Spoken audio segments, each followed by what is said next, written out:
Assalamualaikum warahmatullahi wabarakatuh. Perkenalkan, nama saya Rosida Intan Indah Nuri Mustikasari, NIM 193111095 dari Prodi PAI kelas 5C. Nah, di sini saya nantinya akan menjelaskan mengenai peristiwa pada masa Khulafaur Rasyidin pada tahun 632 sampai 661 Masehi. Nah, teman-teman bisa langsung menyimak dan mendengarkan dari penjelasan saya kali ini di channel YouTube. Langsung saja teman-teman, kita masuk ke slide berikutnya. Nah, di sini teman-teman ada beberapa poin ya yang nantinya kita akan bahas satu persatu siapa yang menjadi khalifah atau Khulafaur Rasyidin pada saat ya setelah Nabi wafat. Nah, di atas ini terdapat pengertian Khulafaur Rasyidin secara singkat, yaitu Khulafaur Rasyidin itu mempunyai arti pemimpin-pemimpin yang diberi petunjuk oleh Allah Subhanahu wa taala. Nah, teman-teman juga sudah mengetahui bahwa ada 4 khalifah atau Khulafaur Rasyidin setelah Nabi Muhammad SAW. Yang pertama yaitu Abu Bakar As-Siddiq pada tahun 11 sampai 13 Hijriah atau 632 sampai 634 Masehi. Yang kedua Umar bin Khattab 13 sampai 23 Hijriah atau 634 sampai 644 Masehi, dan yang ketiga Utsman bin Affan pada 23-36 Hijriah atau 644 sampai 656 Masehi, dan Ali bin Abi Thalib itu 36 sampai 41 Hijriah atau 656 sampai 661 Masehi. Nah, nantinya teman-teman, ini beberapa poin ini akan kita bahas satu persatu. Yaitu yang pertama adalah pengertian Khulafaur Rasyidin. Nah, teman-teman bisa lihat di slide PPT ini ada dua pengertian. Yang pertama ada pengertian Khulafaur Rasyidin menurut bahasa, dan yang kedua pengertian Khulafaur Rasyidin menurut istilah. Nah, yang pertama pengertian Khulafaur Rasyidin menurut bahasa atau lugawi itu berasal dari kata al-khulafa ya teman-teman, jamak dari al-khalifah yang berarti pengganti. Sedangkan al-rasyidun itu jamak dari ar-rasyid yang berarti mendapat petunjuk. Nah, teman-teman, kalau digabungkan Khulafaur Rasyidin itu mempunyai arti para pengganti yang mendapat petunjuk. Nah, sedangkan pengertian Khulafaur Rasyidin secara istilah teman-teman atau terminologi yang berarti yaitu seorang pemimpin pengganti Rasulullah SAW dalam mengatur kehidupan umat manusia yang sesuai dengan petunjuk dari Allah Subhanahu wa taala. Jadi Khulafaur Rasyidin di sini itu pengganti kepemimpinan Nabi dalam pemerintahan, bukan pengganti sebagai Nabi ya, teman-teman diingat. Terus lanjut ke slide berikutnya. Nah, ini kita akan bahas khalifah yang pertama di Khulafaur Rasyidin yaitu Abu Bakar As-Siddiq. Bahwa Abu Bakar As-Siddiq itu pada 11 sampai 13 Hijriah atau 632 sampai 634 Masehi. Beliau sendiri memiliki karakter yang bijaksana dan tegas ya, teman-teman. Nah, Abu Bakar As-Siddiq ini lahir pada tahun 574 Masehi. Beliau memiliki nama lengkap Abdullah bin Utsman bin Amir bin Amru bin Ka'ab bin Sa'ad bin Taim bin Murrah bin Ka'ab bin Lu'ay bin Ghalib bin Fihr al-Quraisy at-Tamimi. Nah, Abu Bakar As-Siddiq ini lebih dikenal pada zaman jahiliyahnya itu dengan nama Abdullah ibnu Ka'bah. Setelah Abu Bakar As-Siddiq itu masuk Islam ya teman-teman, nama Abu Bakar diganti oleh Nabi dengan Abdullah, dan Abu Bakar As-Siddiq setelah masuk Islam di sini mempunyai dua gelar teman-teman. Yang pertama As-Siddiq, yang kedua gelar Al-Atiq. Nah, gelar As-Siddiq ini yang berarti benar. As-Siddiq artinya benar ya teman-teman. Nah, kenapa Simpanan Abu Bakar itu diberi gelar As-Siddiq karena beliau Abu Bakar orang yang pertama kali mempercayai dan meyakini peristiwa yang dialami Nabi Muhammad SAW, yaitu peristiwa Isra Mi'raj. Dan Abu Bakar As-Siddiq itu orang yang percaya, orang yang yakin dan percaya dengan peristiwa yang dialami Nabi Muhammad SAW pada saat itu, dan tidak ada seorang pun yang percaya kecuali Abu Bakar As-Siddiq, ya teman-teman. Kemudian gelar yang kedua yaitu Al-Atiq. Al-Atiq ini yang berarti Abu Bakar As-Siddiq itu memiliki ketampanan wajahnya, dan ketampanan wajahnya itu tidak akan tersentuh dari api neraka. Jadi Abu Bakar As-Siddiq, teman-teman, itu sudah dijamin oleh Allah Subhanahu wa taala tidak akan tersentuh api neraka dan langsung masuk surga, ya teman-teman. Nah, selain itu teman-teman, Abu Bakar As-Siddiq itu juga termasuk orang yang pertama kali masuk Islam, yang kita kenal dengan sebutan As-Sabiqunal Awwalun. Dan beliaulah yang mengorbankan seluruh hartanya, bahkan jiwanya untuk membela agama Islam. Jadi Abu Bakar itu mengorbankan keseluruhan hartanya dan jiwanya untuk Islam, ya teman-teman. Kemudian lanjut, bagaimana sih proses pelantikan atau pemilihan Abu Bakar As-Siddiq menjadi khalifah atau Khulafaur Rasyidin? Nah, di sini teman-teman bisa lihat bahwasanya ada sejarahnya. Yang pertama, ketika Rasulullah SAW itu wafat pada 12 Rabiul Awal 11 Hijriah pada tanggal 8 Juni 632 Masehi. Pada saat itu, ya teman-teman, situasi politik umat Islam itu tidak stabil, dan umat Islam pada saat itu kehilangan figur seorang kepemimpinan atau seorang pemimpin. Nah, situasi politik setelah ditinggal wafat oleh Rasulullah itu semakin kacau, teman-teman. Pada saat itu juga banyak terjadi. Yang pertama, yang tadinya orang yang masuk Islam, kemudian setelah wafatnya Nabi itu keluar dari ajaran agama Islam. Yang kedua, yang tadinya zamannya Nabi itu agamanya Islam, kemudian setelah Nabi wafat itu tidak menjalankan syariat Islam, seperti tidak mau membayar zakat. Yang ketiga, muncul beberapa kelompok yang secara diam-diam itu mengadakan diskusi atau musyawarah untuk memilih pengganti Nabi setelah Nabi wafat. Nah, ini dilakukan secara diam-diam. Nah, ini yang menimbulkan pada saat itu juga situasi politik itu semakin kacau dan tidak stabil. Dan saat itu juga umat Islam itu butuh seorang pemimpin, figur seorang pemimpin untuk mengatur kondisi dan untuk mengembalikan tatanan kondisi saat itu juga. Nah, ketika Rasulullah SAW itu wafat, Rasul pun juga tidak memberikan wasiat atau memberikan sesuatu wejangan kepada para sahabatnya. Rasul pun, Nabi Muhammad itu tidak memberikan wasiat siapa yang nanti akan menggantikan Nabi setelah Nabi wafat. Rasul pun tidak memberikan wasiat kepada para sahabatnya maupun Fatimah pada saat itu. Nah, ada beberapa kelompok pada saat setelah Nabi wafat itu, ada beberapa kelompok yang melakukan diskusi atau musyawarah secara diam-diam, ya, di Balai Saqifah Bani Sa'diyah.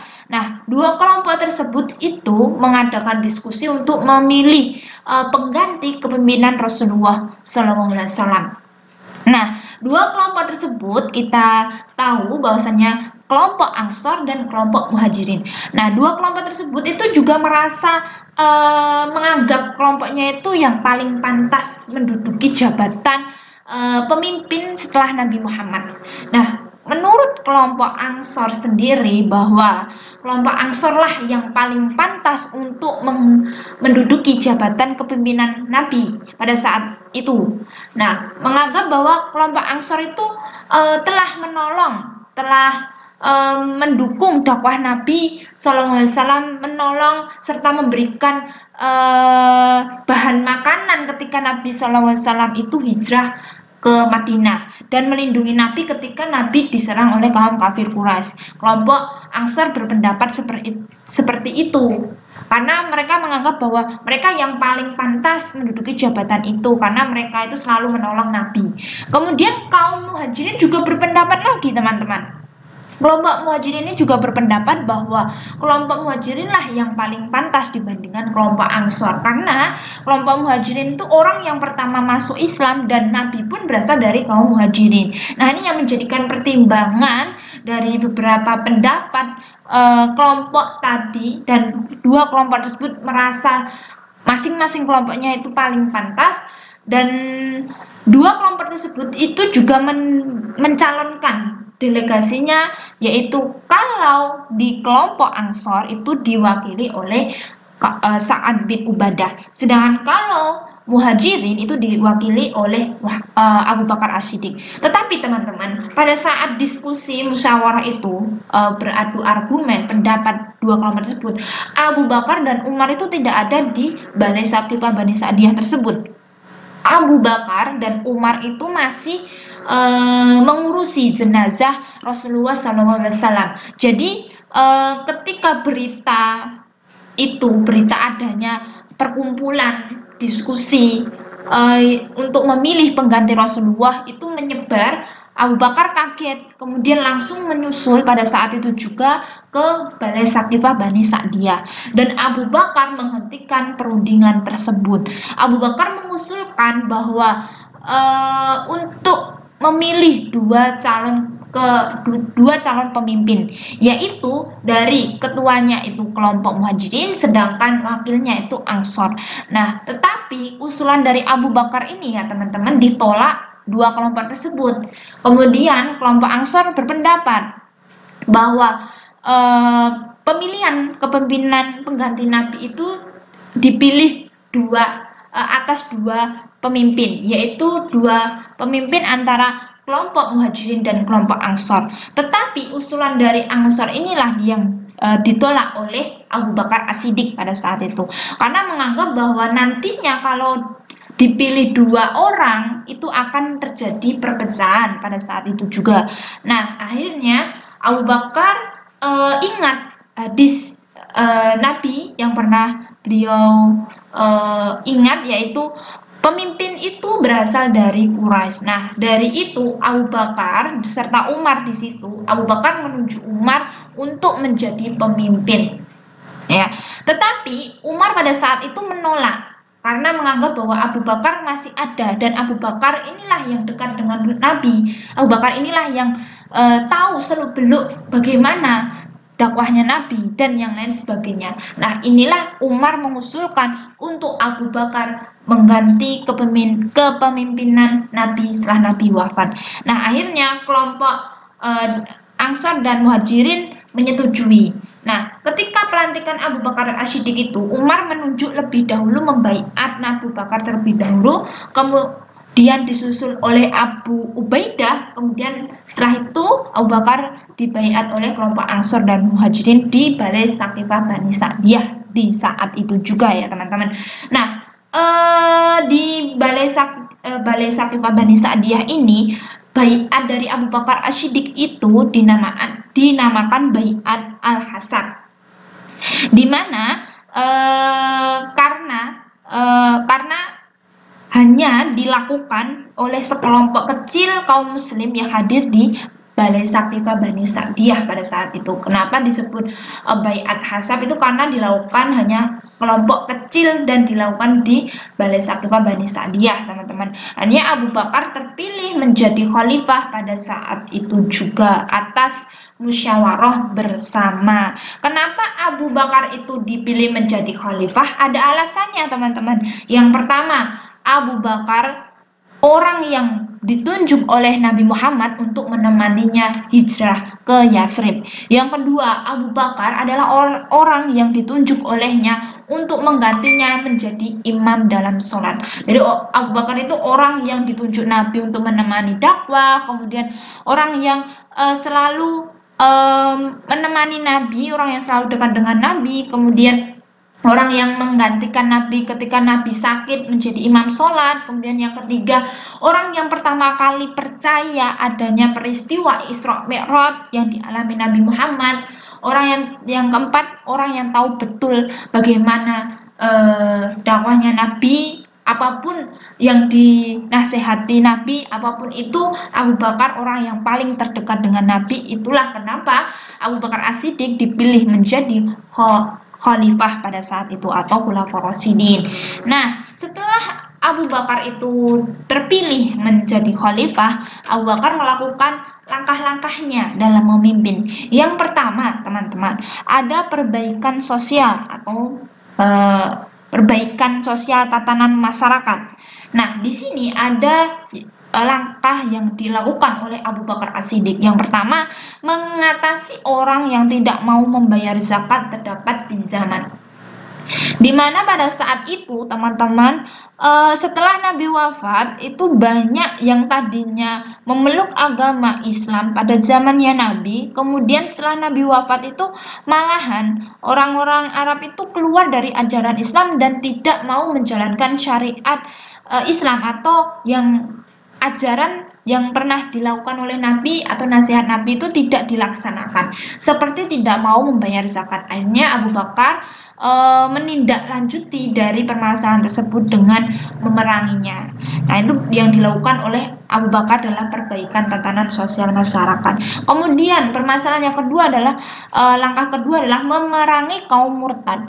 Nah, pada saat itu juga setelah Nabi wafat itu banyak kemurtadan yang terjadi pada saat itu.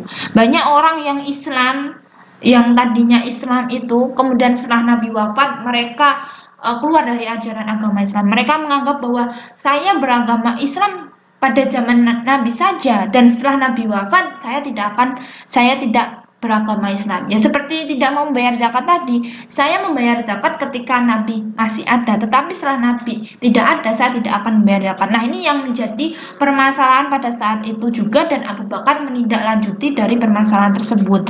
Nah, orang-orang murtad itu muncul di Bahrain. Nah, pada saat itu juga Abu Bakar itu membentuk 11 pasukan. Nah, di antaranya pasukannya itu ada Khalid bin Walid, Amr bin As, Ikrimah bin Abi Jahal, dan Surahbil bin Hasanah. Nah, sebelum pasukan Abu Bakar tersebut meluncur, Abu Bakar memberikan pesan kepada pasukannya agar hanya menyerang orang-orang yang menolak diajak ke jalan yang benar. Nah, saat itu juga langkah Abu Bakar memerangi kaum murtad ini terjadi peperangan. Nah, perangnya ini disebut perang Riddah atau perang melawan kemurtadan. Nah, langkah yang dilakukan Abu Bakar yang kedua, memberantas nabi-nabi palsu. Karena setelah Nabi wafat, sebelum Nabi wafat juga terdapat nabi-nabi palsu, tetapi tidak banyak setelah Nabi wafat.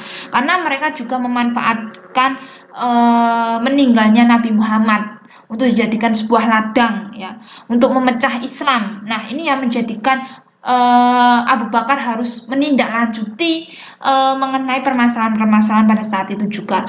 Nah, setelah Nabi wafat, mereka itu semakin berani untuk menunjukkan eksistensinya dan mengaku-ngaku menjadi nabi palsu. Nah, di antara nabi palsu tersebut ada 4, teman-teman. Yang pertama, teman-teman, ada Aswad Al-Ansi, yang orang pertama mengaku nabi di Yaman. Kemudian ada Musailamah Al-Kadzab, itu terjadi di dalam perang Yamamah yang menyebabkan banyak penghafal Al-Quran itu gugur. Itu yang menyebabkan nantinya pengumpulan Al-Quran yang pada saat itu juga alasannya. Musailamah Al-Kadzab ini, nabi palsu ini itu mengirimkan pasukan, ya. Ketika terjadi perlawanan perang itu, umat Islam dan Musailamah Al-Kadzab itu berbanding terbalik. Karena Musailamah Al-Kadzab pada saat itu pasukannya itu lebih banyak dibandingkan umat Islam. Hanya umat Islam itu banyak yang wafat, banyak yang mati syahid pada saat itu juga, termasuk penghafal Al-Quran. Kemudian nabi palsu yang ketiga Saj'ah, yaitu wanita Kristen yang mengaku sebagai nabi. Nah, ini di Arabia Tengah ya teman-teman. Kemudian yang keempat Tulaiha bin Huwailid. Nah, dalam pertempuran ini ia kalah dan akhirnya masuk Islam. Nah, Tulaiha bin Huwailid itu nabi palsu di Arabia Selatan teman-teman. Nah, lanjut yang ketiga. Yang dilakukan oleh Abu Bakar As-Siddiq setelah itu adalah pengumpulan ayat-ayat Al-Quran, di mana pengumpulan ayat-ayat Al-Quran ini dilandaskan pada perang Yamamah. Perang Yamamah itu apa teman-teman? Yaitu perang melawan Nabi palsu tadi, yaitu melawan Musailamah Al-Kadzab. Karena pada saat perang Yamamah melawan Musailamah Al-Kadzab, umat Islam itu banyak yang gugur, banyak yang mati syahid, karena jumlah pasukan umat Islam sama dengan pasukan Musailamah Al-Kadzab itu beda jauh. Musailamah Al-Kadzab itu pasukannya lebih banyak dibandingkan umat Islam saat itu juga. Nah, akhirnya Umar bin Khattab itu mengusulkan kepada Abu Bakar As-Siddiq untuk apa? Melakukan pengumpulan ayat-ayat Al-Quran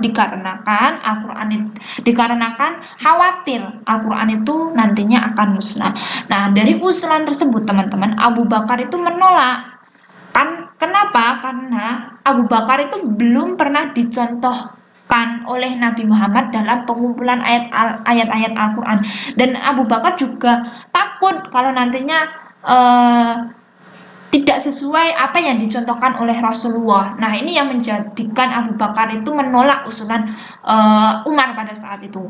Nah, tetapi demi kemaslahatan bersama, Abu Bakar menyetujuinya dan dilakukan pengumpulan ayat-ayat Al-Quran. Nah, pada saat itu Abu Bakar itu memberikan tugas kepada Zaid bin Sabit untuk menuliskannya ke dalam satu mushaf dan disimpan di kediaman Abu Bakar. Nah, kemudian langkah yang dilakukan Abu Bakar apa? Yaitu perluasan wilayah Islam, di mana ketika zamannya Abu Bakar As-Siddiq itu wilayah Islam juga semakin melebar luas. Di antaranya Islam sudah menduduki wilayah Irak, Persia, Syria, Palestina, Roma, Damaskus, Yordania. Nah, dari masing-masing yang dikuasai Islam ini juga ada tanggung jawabnya, ada pemimpinnya untuk mengalahkan Irak dan Persia, yaitu kalau perluasan ke wilayah Irak dan Persia dipimpin oleh Khalid bin Walid. Kemudian perluasan di wilayah Syria itu dipimpin oleh Usamah bin Zaid. Kemudian perluasan ke wilayah Palestina dipimpin Amr bin As. Perluasan ke wilayah Roma dipimpin Ubaidah bin Jarrah. Perluasan ke wilayah Damaskus dipimpin oleh Zaid bin Muawiyah. Perluasan ke wilayah Yordania dipimpin oleh Surabil bin Hasanah. Nah, kemudian yang kelima teman-teman, yaitu mensejahterakan rakyat secara adil dengan membangun baitul mal serta memperdayakan zakat, infak, serta ghanimah dan jiz'ah. Nah, dalam langkah-langkah kebijakan Abu Bakar As-Siddiq ini dalam pengelolaan keuangan, Abu Bakar As-Siddiq itu menunjuk atau menyerahkan kepada Abu Ubaidah, sahabat Nabi, dengan digelari Amin al-Ummah, yaitu kepercayaan umat. Nah, pada masa Abu Bakar sendiri, kegiatan Baitul Mal itu masih tetap seperti pada masa Nabi Muhammad SAW. Pada tahap awal, Abu Bakar menjadi khalifah, dia memberikan 10 dirham kepada setiap orang. Kemudian pada tahap kedua, Abu Bakar memberikan 20 dirham untuk perorangan. Nah, wafatnya Abu Bakar As-Siddiq teman-teman. Nah, di sini pada hari Senin 21 Jumadil Akhir 13 Hijriah atau 22 Agustus 634 Masehi, Abu Bakar As-Siddiq itu meninggal dunia pada usia 63 tahun dikarenakan sakit yang beberapa bulan. Nah, Abu Bakar As-Siddiq itu sudah memimpin selama 2 tahun ya, teman-teman. Kemudian nanti akan dilanjutkan kepemimpinannya itu kepada Umar bin Khattab. Nah, kita akan lanjut pembahasan khalifah yang kedua, yaitu Umar bin Khattab. Nah, Umar bin Khattab ini 13 sampai 23 Hijriah atau 634 sampai 644 Masehi. Nah, di sini Umar bin Khattab itu memiliki karakter yang tegas dan pemberani. Umar bin Khattab bin Nufail bin Abdul Uzza, lebih dikenal dengan Umar bin Khattab ya. Beliau sendiri merupakan sahabat Nabi Muhammad, termasuk khalifah yang kedua dengan dijuluki dua julukan. Yang pertama Al-Faruq, yang kedua adalah singa padang pasir. Kenapa Umar dijuluki Al-Faruq? Karena Umar nantinya menjadi sosok orang yang bisa memisahkan antara yang benar dan yang salah. Nah, Umar sendiri lahir di Mekah dari suku Bani Adi dengan ayahnya bernama Khattab bin Nufail Asim Al-Quraisy dan ibunya bernama Huntamah binti Hashim. Nah, tadi gelar Umar bin Khattab yaitu Al-Faruq. Kemudian gelar yang kedua yaitu gelar singa padang pasir. Itu adalah gelar Umar bin Khattab. Nah, kenapa Umar digelari singa padang pasir? Karena sebelum masuk Islam, ia itu sangat ditakuti oleh orang Islam karena kebengisannya. Kemudian setelah masuk Islam, justru orang kafir itu malah takut dengan Umar karena mereka menganggap watak Umar itu adalah keras kepala dan tegas. Dan banyak orang yang takut dengan Umar, padahal Umar sendiri itu memiliki hati yang lemah lembut dan selalu mendahulukan kepentingan orang banyak ya teman-teman. Nah, lanjut yang ke slide berikutnya, biografi Umar bin Khattab. Nah, di sini menurut Imam Az-Zahabi, Umar itu lahir pada tahun ke-13 setelah tahun Gajah. Nah, ini tadi anak dari Khattab Bani Adi dan ibunya bernama Hutamah ya, Hatamah bin Hisam bin Al-Mughirah. Dalam sejarah masa kecilnya, beliau itu selalu membantu ayahnya untuk mengembala kambing atau unta. Beliau dididik dengan baca tulis, puisi, berkuda, teknik pedang, dan tidak pula juga mengembala kambing. Dan orang tua Umar bin Khattab pun, ayahnya itu mendidik Umar itu dengan keras. Jadi tidak ada kompromi untuk suatu kesalahan. Jadi salah ya salah. Jadi tidak ada pembelaan kalau memang salah. Nah, kemudian Umar bin Khattab itu lebih suka berdiskusi, menambah pengetahuan daripada memfokusi perdagangannya. Dan sebelum Umar bin Khattab itu masuk Islam, teman-teman, itu Umar bin Khattab itu sangat benci dengan agama Islam. Kenapa? Karena Islam itu telah memecah belah bangsanya. Oleh karena itu Umar itu mempunyai niatan untuk balas dendam dengan agama Islam, termasuk untuk membunuh Nabi Muhammad SAW pada saat itu sebelum masuk Islam. Nah, setelah itu Umar masuk Islam. Nah, kapan atau bagaimana proses Umar itu masuk Islam? Nah, menurut Imam Az-Zahabi, Umar itu masuk Islam pada usia 27 tahun. Pada saat itu Umar itu sudah mempunyai niatan dan di dalam hatinya itu sudah ingin sekali membunuh Nabi dan sekaligus ingin memecah belah umat Islam. Nah, pada saat ingin mempunyai niatan ingin itu, dalam perjalanan Umar ingin menemui Nabi untuk membunuh Nabi pada saat itu.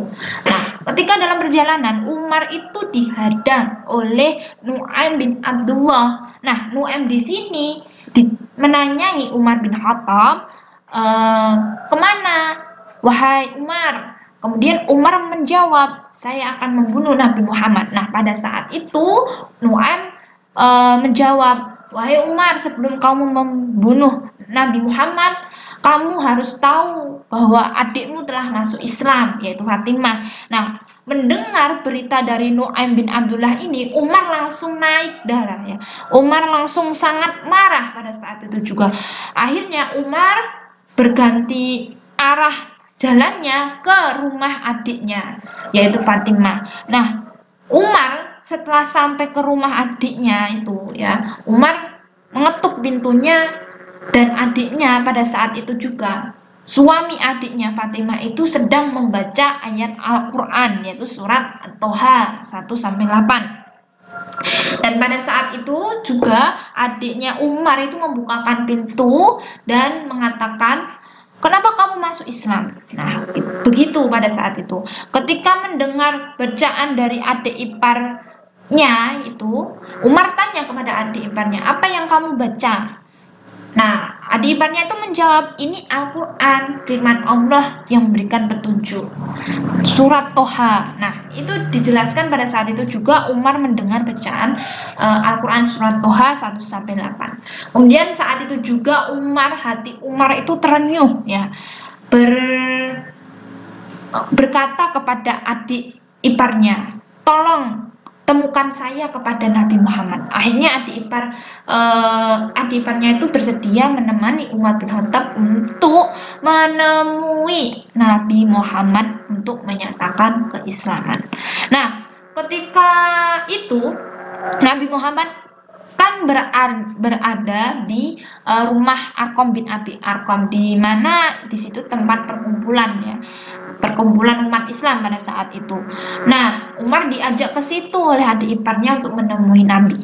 Hanya ketika Umar sebelum masuk ke pintu, sahabat Nabi itu menolak karena takut nantinya Umar itu akan membunuh Nabi. Tetapi Nabi mempersilahkan Umar untuk masuk dan untuk dibukakan pintunya. Nah, akhirnya Umar masuk ke Arqam bin Abi Arqam pada saat itu dan menyatakan keislaman.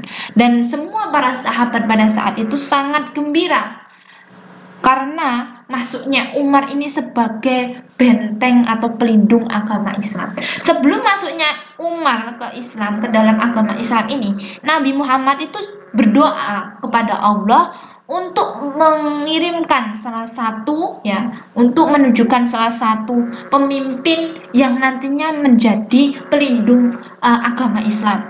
Nah, Nabi Muhammad berdoa agar dipilihkan antara Umar bin Khattab atau Abu Jahal. Akhirnya Allah mengabulkan bahwa Umar bin Khattab lah yang nantinya menjadi pelindung atau benteng bagi agama Islam pada saat itu.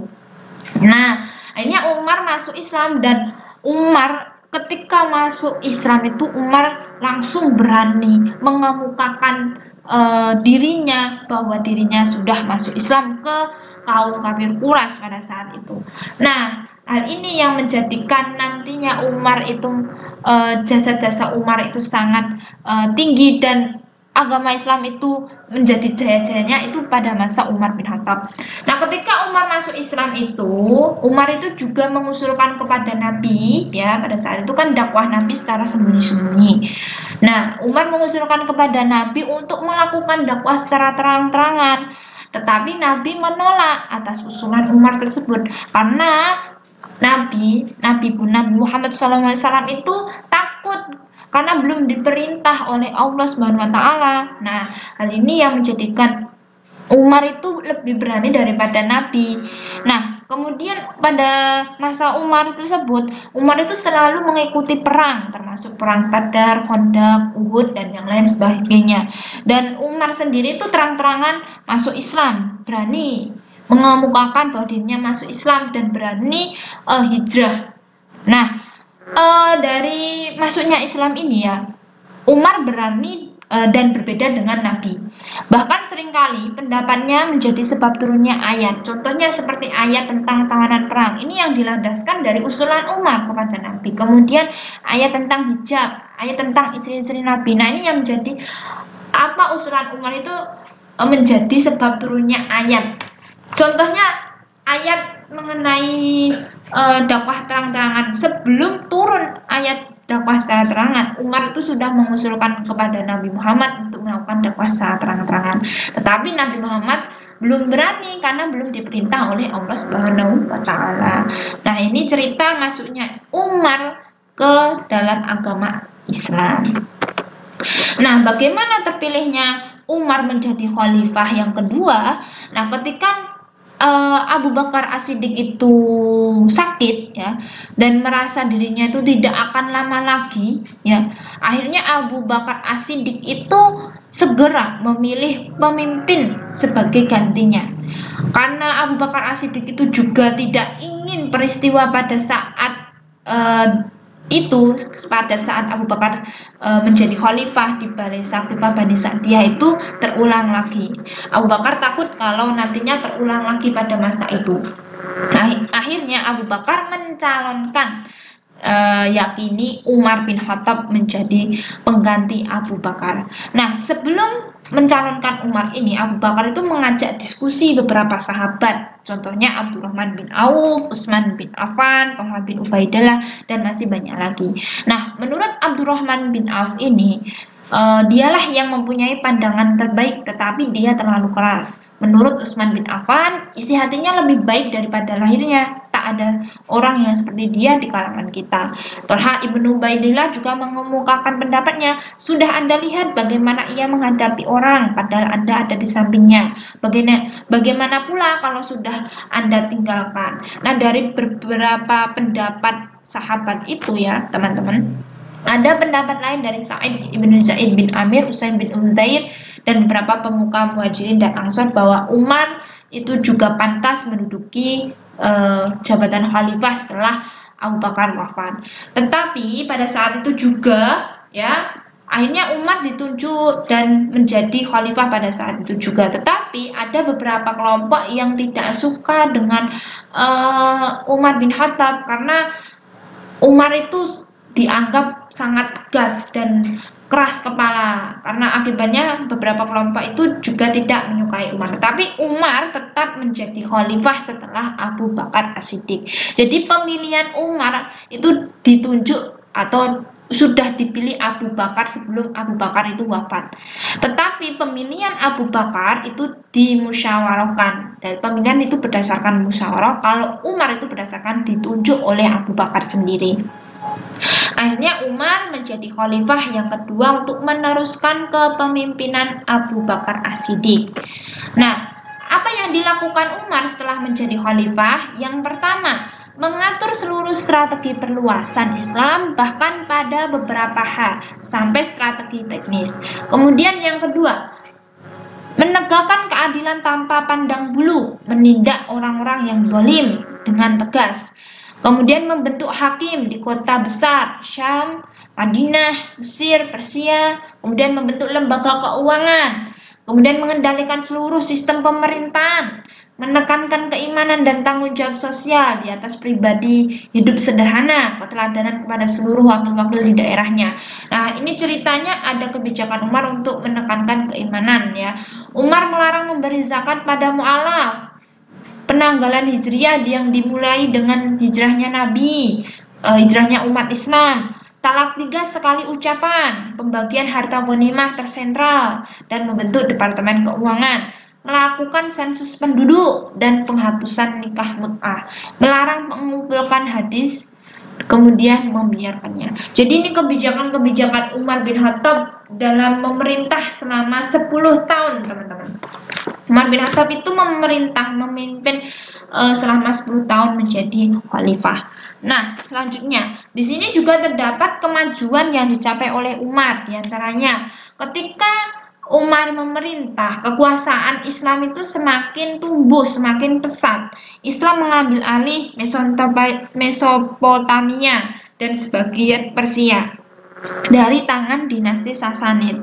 Kemudian Islam juga menguasai Mesir, Palestina, Syria, Afrika Utara, Armenia dari Kekaisaran Romawi Bizantium. Kemudian juga menguasai Persia dan Romawi. Nah, ini yang negara-negara wilayah-wilayah itulah yang ditaklukkan umat Islam pada masa Umar bin Khattab ya, teman-teman. Kemudian pada tahun 638 Umar bin Khattab memerintahkan untuk memperluas dan merenovasi Masjidil Haram di Mekah dan Masjid Nabawi di Madinah. Kemudian pada tahun ke-17 Hijriah, Umar bin Khattab mengeluarkan keputusan dengan penanggalan Islam yang dimulai dari hijrahnya umat Islam. Nah, kemudian pada saat zamannya Umar itu perkembangan peradaban Islam pada masa Khulafaur Rasyidin Umar bin Khattab itu sangat maju. Administrasi pemerintahan itu diatur dengan 8 wilayah provinsi. Ada Mekah, Madinah, Syria, Jazirah Arab, Kufah, Palestina, dan Mesir. Pada masa Umar bin Khattab itu mulai dirintis tata negara, bagaimana cara mengatur struktur pemerintahan yang adil ya, dan berkembang pesat Nah, ini sudah diatur oleh Umar bin Khattab pada saat itu juga.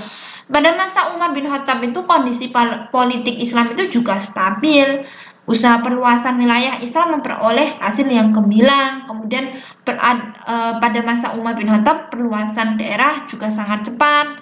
Kemudian pada saat itu juga Umar itu segera membentuk atau mengatur administrasi negara dengan mencontoh administrasi yang berkembang di Persia ya teman-teman.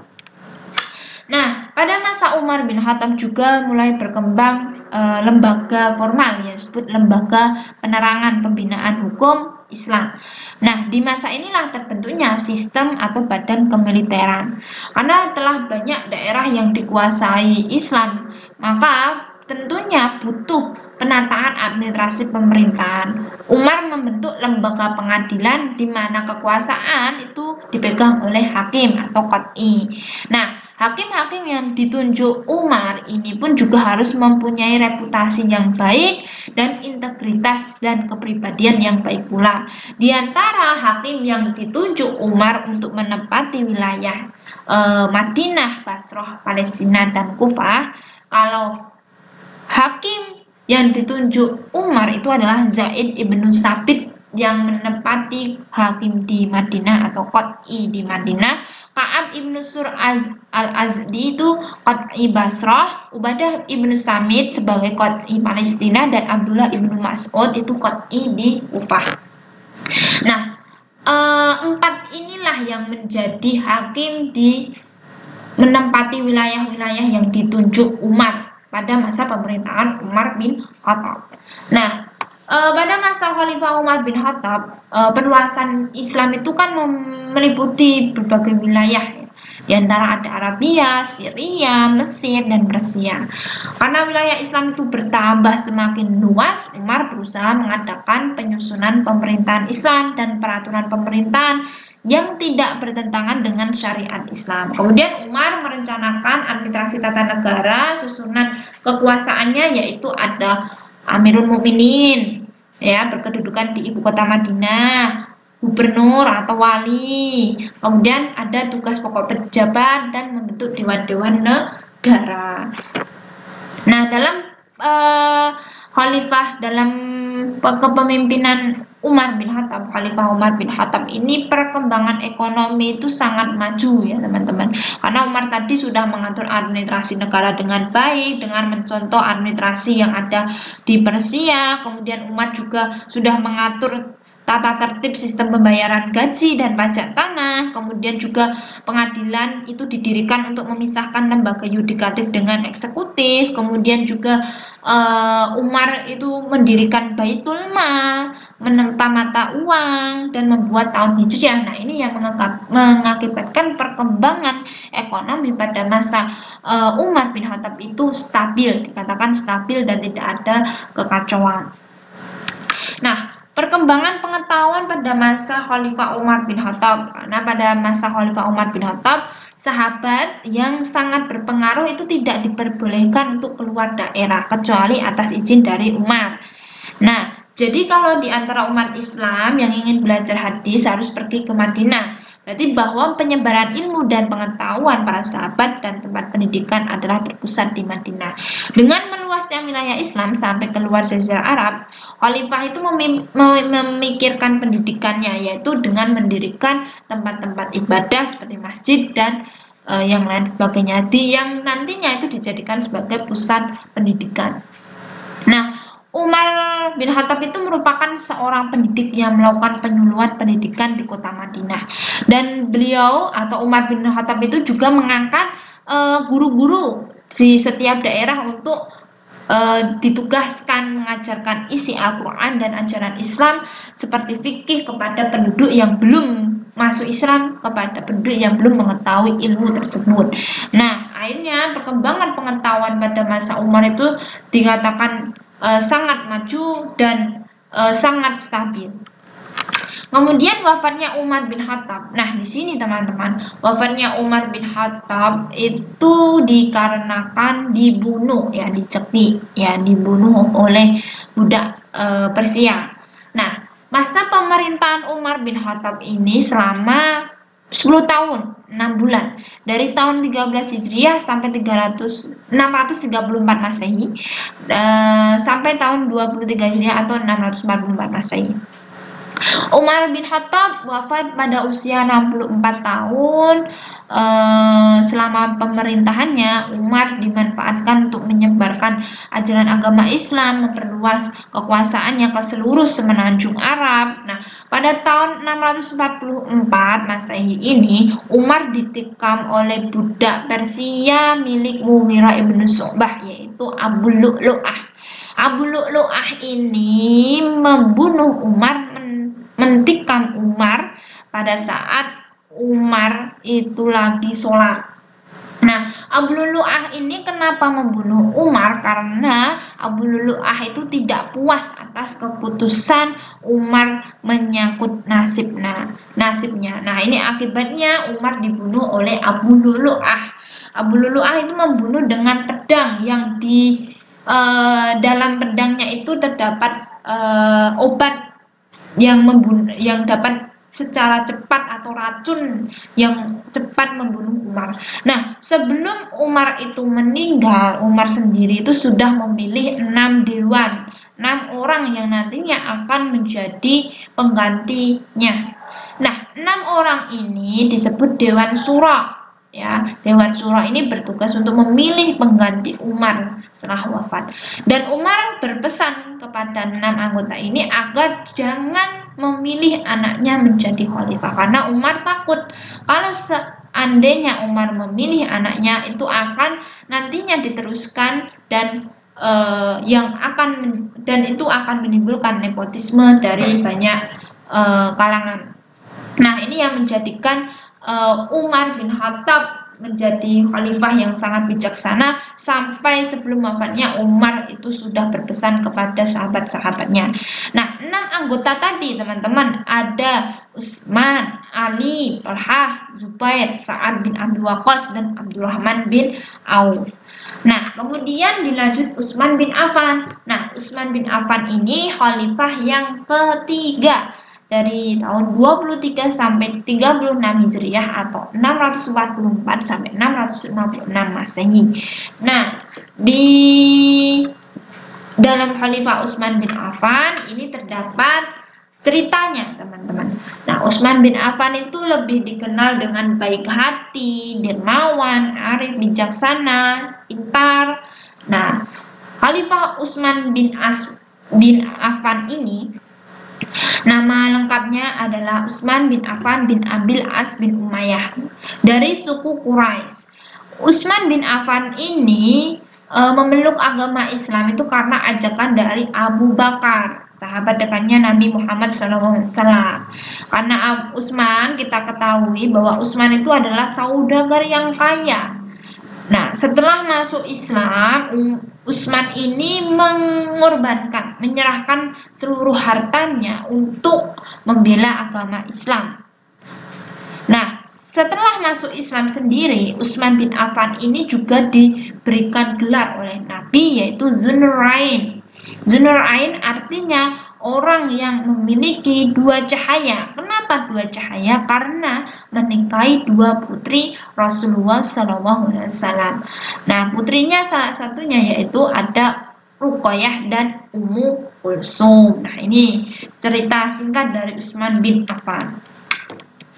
Nah, selain itu Utsman bin Affan itu juga orang yang sering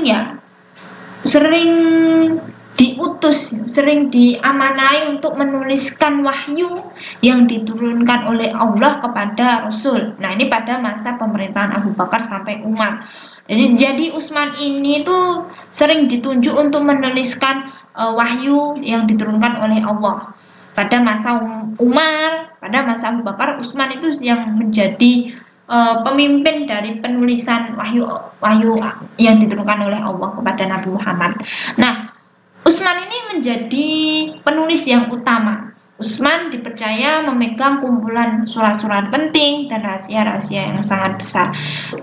Ketika pada saat itu ada cerita bahwa Utsman bin Affan ini merupakan salah satu delegasi dari umat Islam dalam perjanjian Hudaybiyah. Jadi umat Islam itu mengajukan bahwa yang menjadi kandidat negosiasi itu adalah Utsman bin Affan. Karena Utsman bin Affan itu adalah orang yang pintar dalam bernegosiasi, orang yang pintar dalam mengurusi soal surat menyurat atau yang lain sebagainya. Oleh karena itu umat Islam memilih Utsman bin Affan menjadi kandidat dalam perjanjian Hudaybiyah untuk bernegosiasi. Nah, pada saat itu juga dalam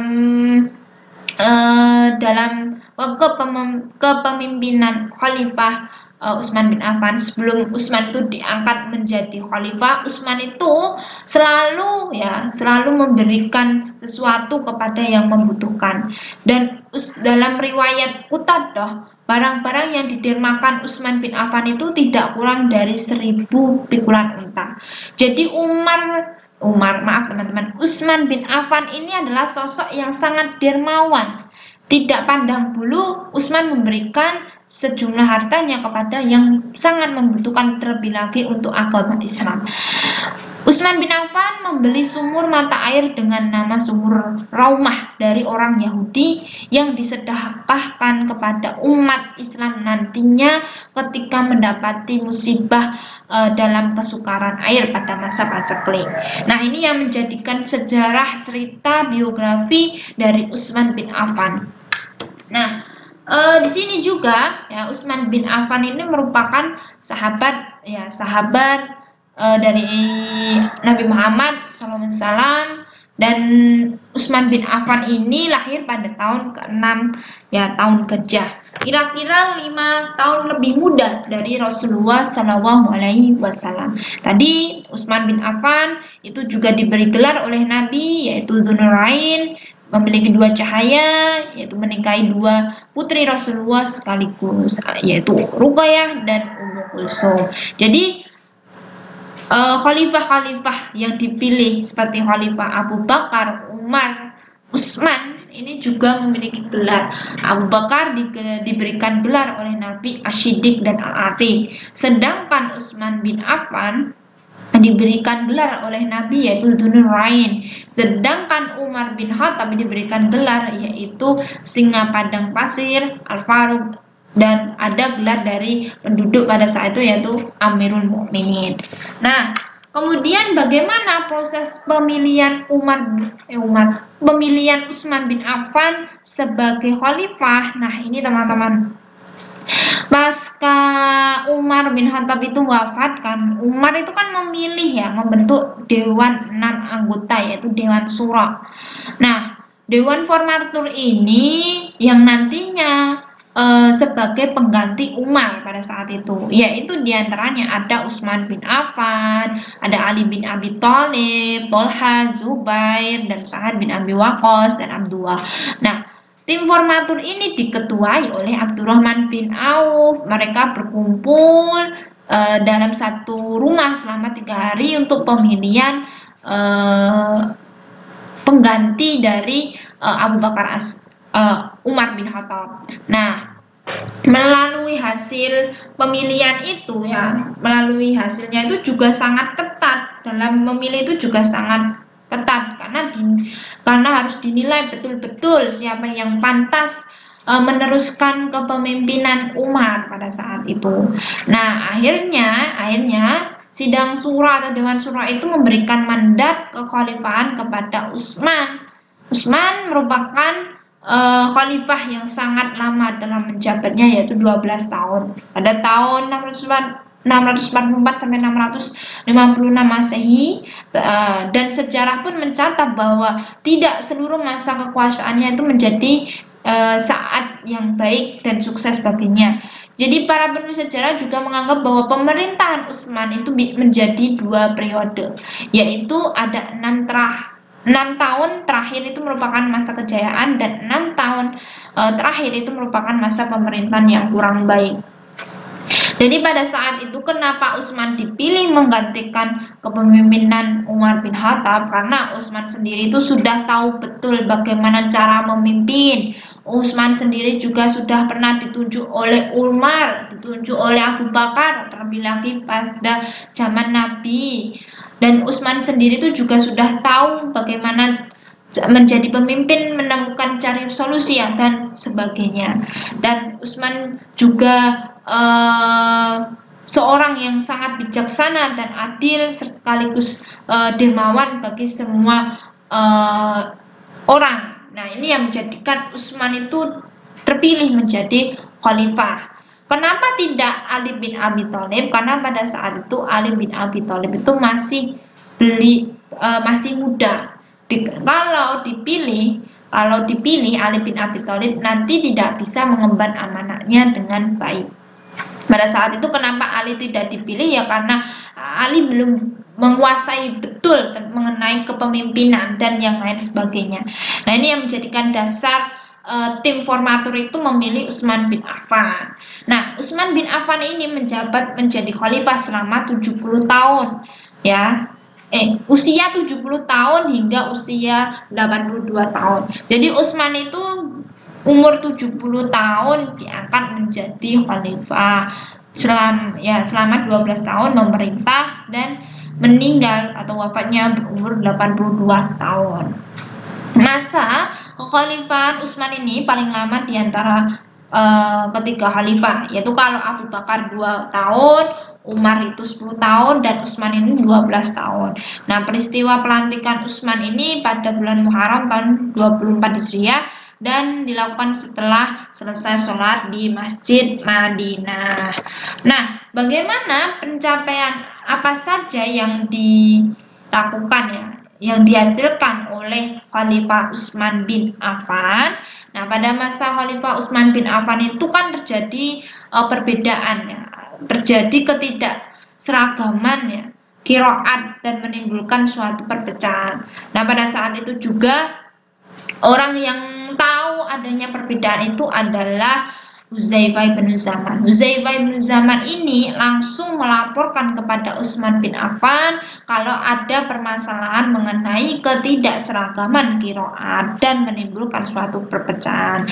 Atas usulan tersebut ya, Hudzaifah bin Zaman mengusulkan agar segera menyelesaikan permasalahan tersebut dan mengembalikan untuk menertibkannya. Nah, Utsman bin Affan pada saat itu menerima usulan yang diajukan Hudzaifah ibnu Zaman. Akhirnya Utsman bin Affan itu segera mengambil langkah untuk menertibkannya. Usulan yang diterima oleh Utsman, beliau ambil langkah diantaranya yaitu meminjam naskah yang telah ditulis oleh Zaid bin Sabit pada masa Abu Bakar As-Siddiq yang disimpan oleh Hafsah binti Umar. Nah, langkah selanjutnya yaitu membentuk panitia, yaitu ada Yazid bin Sabit, Abdullah bin Zubair, Sa'id bin As, Abdullah bin Haris. Nah, Utsman sendiri memberikan tugas kepada mereka untuk menyalin kembali ayat-ayat Al-Quran dari lembaran-lembaran naskah. Abu Bakar lembaran naskah dari Abu Bakar. Nah, akhirnya terbukukan mushaf Al-Quran yang sempurna kan, karena disusun oleh formatur tim yang ditunjuk oleh Utsman bin Affan. Karena seiring berjalannya waktu, panitia tersebut itu berhasil menghimpun semua Al-Quran ke dalam sebuah mushaf yang lebih dikenal dengan mushaf Utsmani. Nah, sesuai dengan tujuan awal, pengumpulan dan penghimpunan ini untuk mempersatukan umat Islam yang terpecah belah akibat perbedaan qiraat. Maka Khalifah Utsman bin Affan memerintahkan kepada semua gubernur untuk menghancurkan semua mushaf yang ada di tengah-tengah masyarakat yang mengakibatkan perbedaan qiraat tersebut untuk dihancurkan dan diganti dengan mushaf Utsmani. Itu teman-teman. Nah, ini pencapaian yang dilakukan Utsman bin Affan. Dan jadi sampai sekarang mushaf Utsmani itu dilakukan sampai sekarang. Yang kita baca dalam Al-Quran itu mushaf Utsmani. Nah, selain itu Khalifah Utsman juga menjunjung tinggi nilai keadilan dalam memutuskan suatu perkara hukum. Ketika beliau menganjurkan kepada petugas qad'inya yang berada di daerah untuk menjalankan tugasnya agar mereka selalu berlaku adil. Utsman bin Affan itu selalu mengingatkan para bawahannya ya, pasukannya untuk selalu berbuat adil, untuk selalu berbuat adil sesuai dengan syariat Islam dan petunjuk Al-Quran dan Al-Hadis. Nah, ini yang menyebabkan Utsman bin Affan itu menjadi sosok yang paling digemari oleh umat Islam pada saat itu. Nah, pencapaian Utsman bin Affan di sini ada membudayakan sistem musyawarah dalam kehidupan bermasyarakat dan beragama. Utsman bin Affan itu sangat menjunjung tinggi sistem musyawarah, ya. Sistem musyawarah itu sangat dijunjung tinggi oleh Utsman bin Affan. Kemudian menyeragamkan cara membaca Al-Quran yang ditandai dengan penyusunan ayat-ayat dalam satu mushaf. Nah, ini dengan tadi membentuk tim formatur untuk pengumpulan serta pengkodifikasian ya, pembukuan ayat Al-Quran dalam satu mushaf, yaitu mushaf Utsmani, membangun fasilitas umum, menertibkan administrasi pemerintahan dengan deskripsi pekerjaan yang jelas. Nah, ini ada prestasi dari Khalifah Utsman bin Affan. Prestasi yang diperoleh selama beliau menjadi khalifah antara lain melakukan perluasan wilayah, yaitu menaklukkan Syria, Afrika, dan lain sebagainya. Kalau menaklukkan Syria itu dengan mengangkat Muawiyah sebagai gubernur di Syria. Afrika Utara, Khalifah Utsman menunjuk Amr bin As sebagai gubernur di Afrika Utara. Menaklukkan daerah Arjan dan Persia, menaklukkan Khurasan dan Nasabur di Iran, memperluas Masjid Nabawi dan Masjidil Haram, kemudian membukukan dan meresmikan huruf qiraat sesuai dengan Mushaf Utsmani. Nah, ini bertujuan agar tidak terjadi perpecahan antara umat Islam. Setiap hari Jumat beliau memerdekakan budak, misal ada. Nah, ini wafatnya Utsman bin Affan. Nah, teman-teman, wafatnya Utsman bin Affan itu sangat tragis ya. Menurut Abdurrahman At-Tamimi dalam bukunya berjudul Utsman bin Affan, Khalifah yang Terzalimi, ada beberapa kronologi yang menjelaskan kenapa bisa dikatakan wafatnya Utsman bin Affan itu secara tidak wajar, karena pembunuhan Utsman bin Affan ini banyak tokoh yang membunuhnya. Jadi bukan hanya satu orang saja yang membunuhnya, tetapi lebih dari satu orang. Oleh karena itu, cerita wafatnya Utsman bin Affan ini sangat mengandung peristiwa yang sangat tragis. Nah, ceritanya pada akhir hari pengepungan, yaitu terbunuhnya Utsman, beliau itu tidur ya. Sebelum terjadi pembunuhan itu Utsman bin Affan itu tidur ya, kemudian pagi harinya mengatakan, biarlah mereka itu membunuhku. Lalu beliau juga berkata pada saat tidur malam hari itu, beliau mengatakan bahwa Utsman itu bertemu dengan Nabi ya. Utsman melihat Nabi Muhammad dalam mimpinya bersama Abu Bakar dan Umar. Nah, Nabi pun itu berkata kepada Umar dalam mimpinya, yaitu untuk mengajak berbuka bersama dengan Nabi, Umar, dan Abu Bakar. Nah, akhirnya Utsman pada saat itu berpuasa, sebelum hari meninggalnya itu berpuasa. Nah, dan pada hari itulah Utsman itu juga terbunuh. Nah, pengepungan rumah Utsman bin Affan itu dikepung ya. Pengepungan itu berlanjut hingga pagi hari Jumat yang bertepatan dengan 12 Dzulhijjah 35 Hijriah. Pada masa itu Utsman itu sedang duduk di rumahnya bersama para sahabat yang jumlahnya banyak sekali. Mereka yang ingin membela dan melindungi Utsman bin Affan dari kebengisan pendemo itu. Tetapi Utsman memerintahkan sahabatnya itu untuk keluar saja dari rumah dan melarang mereka untuk membelanya. Namun mereka tetap berkeinginan membela Utsman bin Affan. Akhirnya sahabat tersebut keluar dengan perintah Utsman, dan akhirnya pun Utsman itu akhirnya Utsman ketika sahabatnya itu disuruh, kan tadi tidak mau keluar dari rumahnya Utsman, tapi Utsman menyuruh lagi untuk keluar, akhirnya sahabat pun keluar dari rumah Utsman pada saat itu. Nah, lalu ada tiba-tiba masuk seseorang yang tidak disebutkan namanya. Nah, dia melihat, beliau berkata, antara aku dan engkau adalah kitabullah. Kemudian dia keluar dan meninggalkan Utsman. Tidak berselang lama masuk seseorang lagi dari Bani Sa'dus yang dijuluki dengan Al-Maut Al-Aswad, kematian hitam. Lalu dia mencekik Utsman bin Affan dengan tebasan pedang, dan dia berkata, demi Allah, aku tidak pernah melihat sesuatu yang lebih lembut dari lehernya. Aku telah mencekiknya hingga aku melihat nafasnya seperti jin yang mengalir di tubuhnya. Nah, ini hadis riwayat Khalifah dalam At-Tarikh 174-175 dari riwayat Abu Sa'id. Nah, setelah itu kemudian dia yang kemudian itu menebaskan pedangnya kepada Utsman bin Affan. Tetapi Utsman pada saat itu kan sedang membaca ayat Al-Qur'an ya. Utsman menangkis dengan tangannya sehingga tangan Utsman bin Affan itu terputus.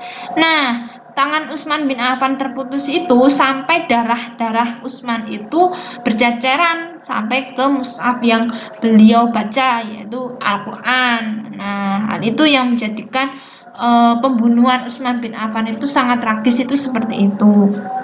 Nah, kemudian ketika pembunuh Utsman orangnya hitam telah selesai, dia mengangkat atau membentangkan tangannya di dalam rumah seraya berkata, akulah pembunuh Natsal. Natsal ini julukan yang diberikan oleh pemberontak yang tidak suka dengan Utsman bin Affan. Jadi pembunuhan Utsman bin Affan itu bukan hanya satu orang saja, tetapi lebih dari satu orang yang membunuh Utsman bin Affan. Nah, akhirnya Utsman bin Affan terbunuh pada hari Jumat tanggal 18 Dzulhijjah dan dikubur di perkuburan Baqi. Nah, Utsman bin Affan itu juga tidak memberikan wasiat untuk siapa yang meneruskan jabatannya. Nah, selanjutnya teman-teman, kita akan membahas mengenai khalifah yang keempat, yaitu Ali bin Abi Thalib, yaitu sosok yang cerdas dan sabar. Nah, teman-teman, di sini ada biografi Ali bin Abi Thalib, yaitu sosok yang sangat cerdas dan sabar. Ali bin Abi Thalib ini mempunyai nama asli yaitu Haidar Singa, artinya singa, bin Abi Thalib. Beliau lahir dari pasangan Fatimah binti Asad dan Abu Thalib. Nah, Ali bin Abi Thalib ini seorang pemeluk Islam yang pertama dan juga dari keluarga Nabi Muhammad SAW. Nah, Ali bin Abi Thalib ini merupakan sepupu dari Nabi Muhammad SAW dan sekaligus menantu dari Nabi karena menikah dengan Fatimah binti Muhammad.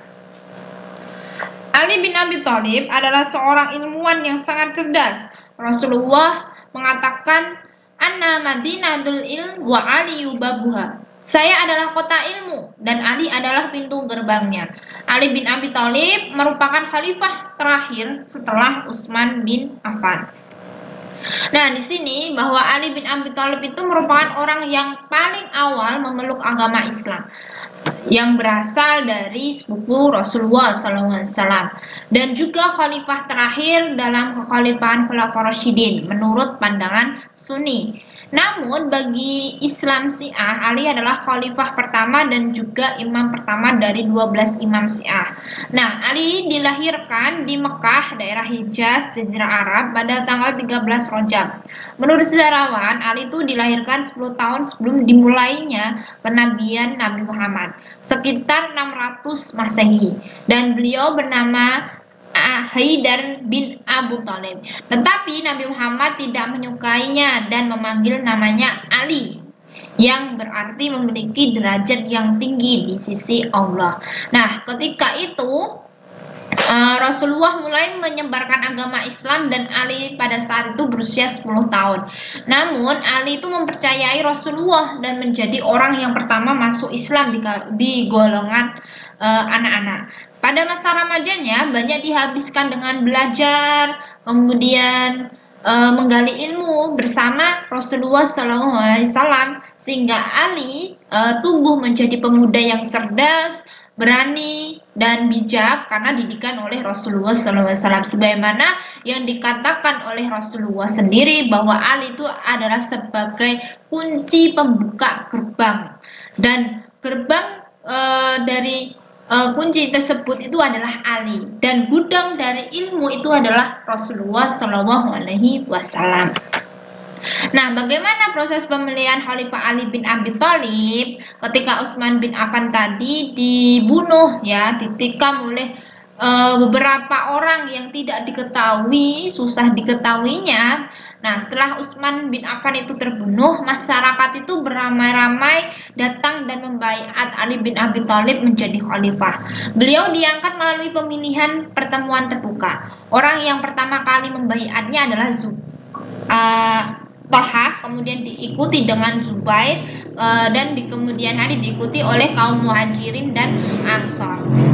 Nah, pada masa pemerintahan Ali bin Abi Thalib menjadi khalifah, ya, dikatakan sebagaimana pada masa Ali bin Abi Thalib menjadi khalifah itu pemerintahan itu tidak stabil karena adanya pemberontakan dari sekelompok kaum muslimin sendiri. Kemudian pada masa pemerintahan Ali itu juga pemerintahan yang bertambah lemah karena banyak terjadi perang saudara, kemudian juga perluasan wilayah Islam itu juga terhenti, kemudian oposisi terhadap Khalifah Ali itu secara terang-terangan dilakukan, dimulai dari Aisyah, Zubair, Tolha, kemudian disusul dengan Muawiyah, ya, yang menuntut agar diselesaikan kasus pembunuhan Utsman bin Affan.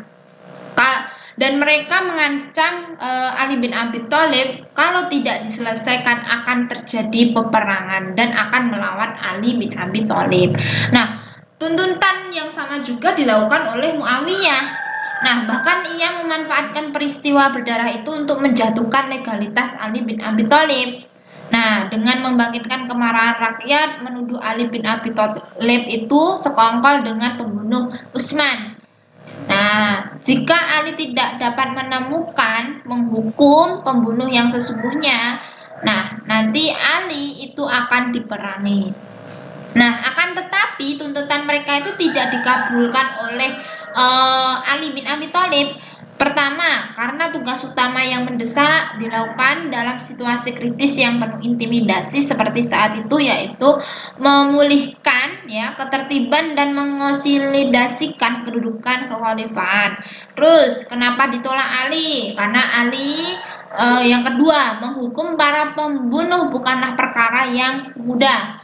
Khalifah Utsman tidak dibunuh oleh hanya satu orang saja, tetapi banyak orang dari Mesir, Irak, Arab secara langsung terlibat dalam perebutan makar tersebut. Kenapa Ali menolak usulan-usulan dari Muawiyah? Itu ya karena dua pendapat Ali tersebut untuk memulihkan dulu ketertiban dan mengonsolidasikan kedudukan kekhalifahan. Yang kedua, tidak semudah itu untuk menemukan pembunuh Utsman yang sebenarnya, karena Utsman bin Affan dibunuh itu bukan hanya satu orang saja, tetapi banyak orang.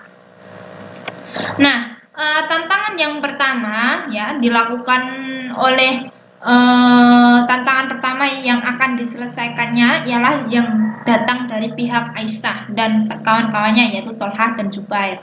Nah, dalam hal ini Ali juga memiliki kesabaran dalam menghadapi perlawanan dari Aisyah, sebab pertama, ia sendiri tidak mengetahui siapa sebenarnya pembunuh Utsman. Kedua, ia mengetahui benar latar belakang politik yang mendorong membangkitkan kemarahan kaum muslimin yang memberontak.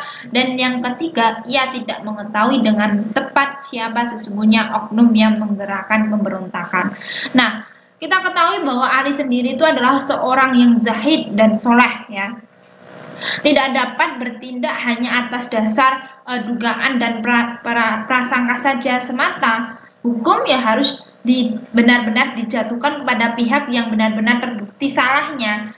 Nah, ia juga memiliki rasa tanggung jawab yang sangat besar di hadapan Allah nantinya kepada Nabi, Rasulnya, dan kepada umat. Untuk menyelesaikan tuntutan dari Aisyah dan kawan-kawannya itu, Ali juga membutuhkan waktu agar bentuk penyelesaiannya itu tidak sampai mengakibatkan hal yang tidak diinginkan, hal yang tidak merugikan umat. Akan tetapi Aisyah dan kawannya itu tidak sabar menunggu lebih lama dari penyelesaian Ali bin Abi Thalib. Akhirnya mereka membentuk suatu pasukan untuk melawan Ali bin Abi Thalib. Pasukan itu dipusatkan di kota Bashrah, ya, salah satu kota di wilayah Irak sekarang. Nah, sesudah 5 bulan Ali memangku jabatan sebagai khalifah. Ia mengambil keputusan untuk meninggalkan Madinah dan berangkat sendiri memimpin suatu pasukan untuk mematahkan perlawanan Aisyah dan kawan-kawannya, yaitu Zubair, Tolha. Tampaknya Ali bermaksud menumpas pasukan pemberontak, tetapi harus dapat menyelamatkan Aisyah Ummul Mukminin, ibu kaum mukminin. Karena pada saat itu juga Ali langsung terjun untuk menyelesaikan tuntutan dari Aisyah itu dengan perlawanan yang diajukan oleh Aisyah dan kawan-kawannya. Nah, dalam perang saudara seagama, sebangsa dan setanah air tersebut terbunuhlah Zubair dan Tolha. Tetapi Aisyah, ibu kaum mukminin, Ummul Mukminin itu tidak dibunuh oleh Ali, tetapi Ali menangkap dan dibawa pulang dibawa pulang oleh Ali ke Madinah dengan mendapat perlakuan yang sepatutnya sebagai Ummul Mukminin, yaitu ibu kaum mukminin. Aisyah tidak ditawan oleh Ali, ia dibebaskan dan diminta supaya tetap tinggal di Madinah sebagai ibu umat muslimin. Nah, peristiwa terjadi itu dinamakan peristiwa Perang Jamal, di mana pada saat itu perlawanan antara Aisyah, Tolha, Zubair itu menggunakan unta, ya, unta. Oleh karena itu perang saudara tersebut dinamakan Perang Jamal. Nah, di lain sisi lain, ya, pusat kekuasaan Islam itu juga dipindahkan oleh Ali ke Kufah. Dari Damaskus ke Kufah itu dipindahkan oleh Ali. Nah, setelah selesai perang Jamal itu, Ali juga menyelesaikan urusan lagi, yaitu dengan Muawiyah bin Abi Sufyan. Di mana Muawiyah itu juga ingin menduduki jabatan setelah Utsman bin Affan wafat, tetapi Muawiyah memanfaatkan hal itu dengan mengusulkan agar menuntut Ali untuk menyelesaikan terlebih dahulu pembunuhan Utsman bin Affan. Nah, Utsman bin Affan itu juga tidak mau, Muawiyah bin Abi Sufyan itu juga tidak mau membaiat Ali bin Abi Thalib sebelum terselesainya siapa pembunuh Utsman yang sebenarnya. Nah, kabar dari Syam itu segera disampaikan oleh Jarir kepada Ali. Ali mengajak supaya berhadapan satu dengan satu di antara dia dengan Muawiyah sebagai adat yang biasa. Nah, siapa yang pada saat itu akhirnya kedua, karena tidak bisa ada komunikasi yang baik, musyawarah yang baik, ya, mediasi yang baik, akhirnya Muawiyah dan Ali itu melakukan perlawanan masing-masing pihak, ya. Perlawanan tersebut, teman-teman, dinamakan perlawanan Perang Siffin. Nah, Perang Siffin ini dilakukan antara Ali dan Muawiyah bin Abi Sufyan. Nah, pada saat itu, ya, Ali menyetujui dari perang tersebut.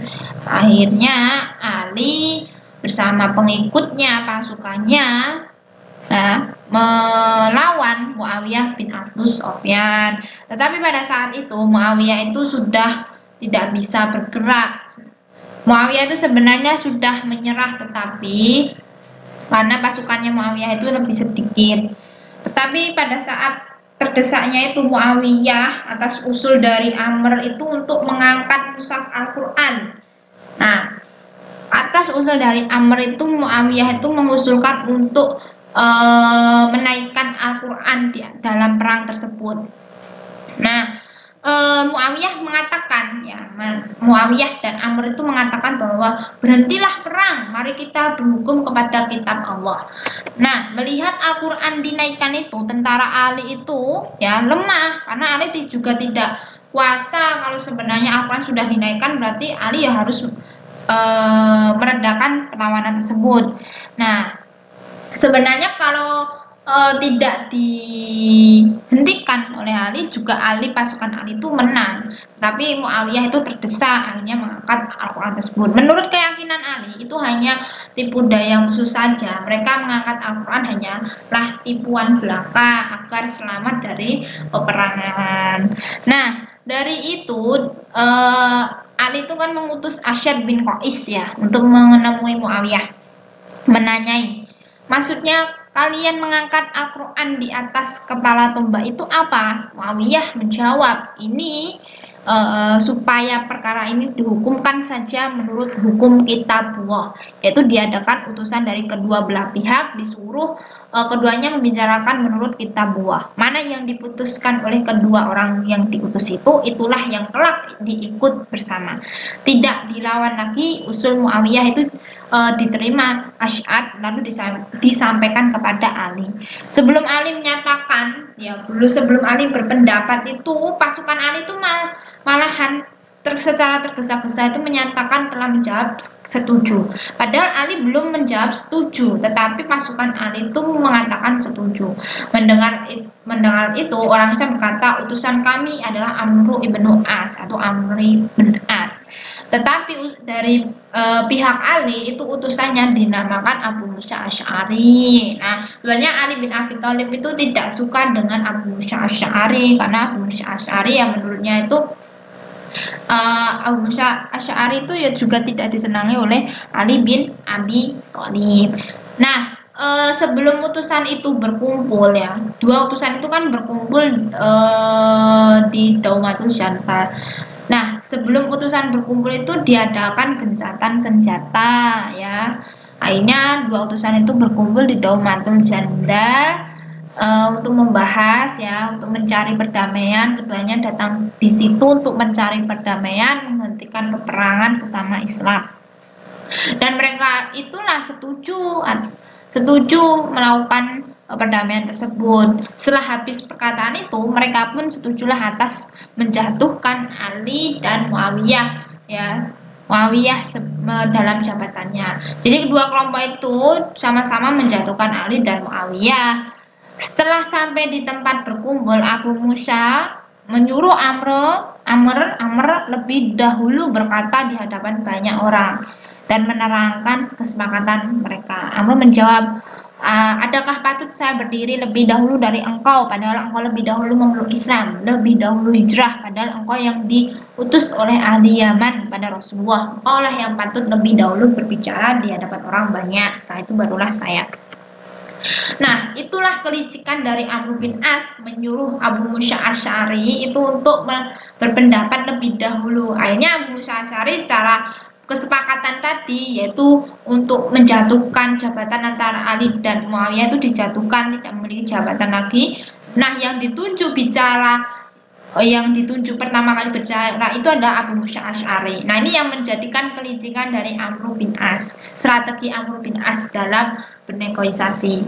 Nah, Amr bin As ketika Abu Musa Asy'ari itu berkata ya, menyampaikan bicaranya ke banyak orang itu, Amr bin As itu wajahnya berseri-seri tegak dan lalu berkata setelah itu, tentu kamu ingat bahwa Abu Musa ini salah seorang ketua yang terkemuka kaum muslimin. Dialah wakil ahli Irak. Dia tidak sudi menjual agama dengan dunia. Dia telah menjatuhkan Ali dari pangkatnya. Dan saya sendiri, saya tetapkan Muawiyah. Nah, oleh karena itu yang menjadikan kenapa Ali akhirnya tidak menjadi khalifah lagi pada saat itu juga, itu ya dikarenakan adanya ketidakadilan pada saat itu dan adanya kelicikan dari Amr bin As dalam perjanjiannya, berkhianat. Kemudian ini menimbulkan huru-hara yang tidak putus-putusnya. Ali dibenci beberapa kelompok karena menyetujui perjanjian tahkim, yaitu perjanjian damai itu. Ali mengajukan delegasinya Abu Musa Asy'ari, sedangkan Muawiyah delegasinya Amr bin As. Ada beberapa kelompok yang tidak suka dengan perjanjian tahkim itu atau perjanjian perdamaian. Nah, akhirnya perjanjian tahkim ini kan sangat merugikan dari kelompok Ali, karena Ali tidak jadi menjadi khalifah. Nah, terpecah belah pasukan Ali, ada tiga perpecahan politik, ya, ada tiga perpecahan politik, tiga golongan, yaitu kelompok yang pendukung Ali, kemudian kelompok Muawiyah dan kelompok Walid. Ini yang kelompok Khawarij itu keluar dari pengikut Ali karena tidak suka dengan Ali, ya, tidak suka dengan keputusan Ali untuk menyetujui perjanjian tahkim. Begitu, teman-teman. Nah, akhirnya Ali tidak menjabat lagi menjadi khalifah, tetapi selama 5 tahun kalau nggak salah, itu Ali juga memiliki kebijakan-kebijakan pemerintahan, ya. Yang pertama itu pergantian penjabat yang tidak memiliki integritas. Banyak penjabat pada zaman Utsman bin Affan itu dipecat oleh Ali karena tidak memiliki integritas. Dan ini yang mengakibatkan kebencian terhadap Khalifah Ali bin Abi Thalib, pengikut Utsman, ya. Pengikut Utsman itu banyak benci kepada Ali bin Abi Thalib itu karena ya pas zaman Khalifah Ali itu Ali memecat jabatan penjabat, ya, karena tidak bisa menjalankan tugasnya dengan baik. Akhirnya Ali memecat penjabat yang tidak berintegritas itu, dan Ali banyak musuhnya pada saat itu. Kemudian yang kedua, membenahi keuangan negara. Ali bin Abi Thalib juga membersihkan keuangan negara yang dimanfaatkan secara nepotisme pada saat Utsman bin Affan, ya. Pada zamannya Utsman bin Affan, setelah wafatnya Utsman bin Affan kan banyak dari pejabat-pejabat yang korupsi ataupun yang lain sebagainya. Kemudian yang ketiga, memajukan bidang ilmu bahasa. Nah, pada zamannya Ali memerintah itu, Ali itu menambahkan tanda baca pada tulisan Arab untuk mengurangi kesalahan cara membaca dengan dikoordinasi oleh Abu Aswad Ad-Duali, ya. Abu Aswad Ad-Duali diperintah oleh Ali untuk mengembangkan pokok-pokok ilmu nahwu. Kemudian di bidang pembangunan kota Kufah sebagai pusat kajian ilmu agama dan ilmu pengetahuan, Ali bin Abi Thalib itu membangun, ya, pusat pengetahuan dan memindahkan pusat pengetahuannya di Kufah dan dikembangkan ilmu agama dan ilmu pengetahuan. Nah, ini cerita mengenai wafatnya Ali bin Abi Thalib. Nah, Ali bin Abi Thalib itu wafat karena ditikam, dibunuh oleh Abdurrahman ibnu Muljam. Abdurrahman ibnu Muljam itu berhasil membunuh Ali saat ia tengah menuju masjid. Beliau gugur sebagai syuhada di dekat pintu masjid Kufah. Saat Ali sedang bersiap untuk melaksanakan sholat fajar setelah melewati jalan-jalan kota untuk membangunkan penduduk dengan memanggil mereka dengan suara yang mulia, "Bangunlah wahai kaum muslimin, marilah kita sholat, semoga Allah memberikan kalian rahmat." Dan saat itu pula Abdurrahman ibnu Muljam ini mengendap-endap di kegelapan. Nah, Abdurrahman ibnu Muljam mendekati Ali, dan Ali saat itu tidak memiliki pengawal sehingga pembunuhan gelap terhadapnya tentu hal yang mudah, tidak membutuhkan waktu dan keberanian lebih. Saat itu juga Abdurrahman ibnu Muljam itu menikam Ali bin Abi Thalib. Nah, Amirul Mukminin ini telah menemui sang Khalid karena tusukan pedangnya itu beracun, ya, beracun. Seperti Umar bin Khattab itu kan ditusuk oleh Abu Lulu'ah, pedangnya itu beracun, dikasih racun. Setelah bagian kepala Ali ditetak dengan pedang, ia segera dibawa ke rumahnya. Ketika dia harusnya meminta pertolongan, Ali justru meminta orang banyak untuk kembali ke masjid melaksanakan sholat fajar sebelum habis waktunya. Dan sempat-sempatnya sebelum Ali wafat itu sempatnya beliau melaksanakan sholat fajar. Pembunuhan Ali bin Abi Thalib itu terjadi pada Jumat subuh 18 Ramadan tahun 40 Hijriah. Khalifah Ali wafat pada hari Sabtu 19 Ramadan 40 Hijriah dalam usia 63 tahun. Dan syahidnya Ali bin Abi Thalib ini yang menandai berakhirnya era Khulafaur Rasyidin. Nah, ini yang menjadikan perbedaan masing-masing kepemimpinan dari Abu Bakar As-Siddiq yang memerintah hanya 2 tahun, yang bijaksana, dermawan, kemudian dilanjutkan oleh Khalifah Umar bin Khattab selama 10 tahun yang tegas dan pemberani, kemudian dilanjutkan lagi Utsman bin Affan yang dalam memerintahkannya itu bijaksana dan dermawan, itu selama 12 tahun dalam memerintahnya, dan terakhir ini adalah Khalifah Ali bin Abi Thalib yang sebagai penutup dari Khulafaur Rasyidin selama 5 tahun dalam jabatannya.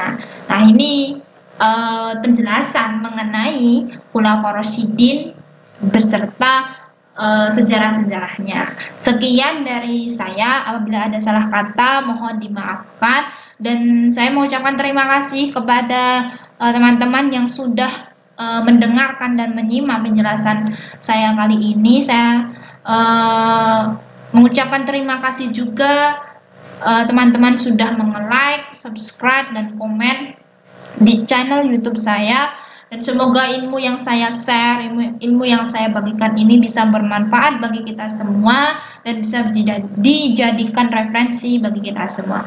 Sekian dari saya, wabillahi taufiq wal hidayah. Wassalamualaikum warahmatullahi wabarakatuh.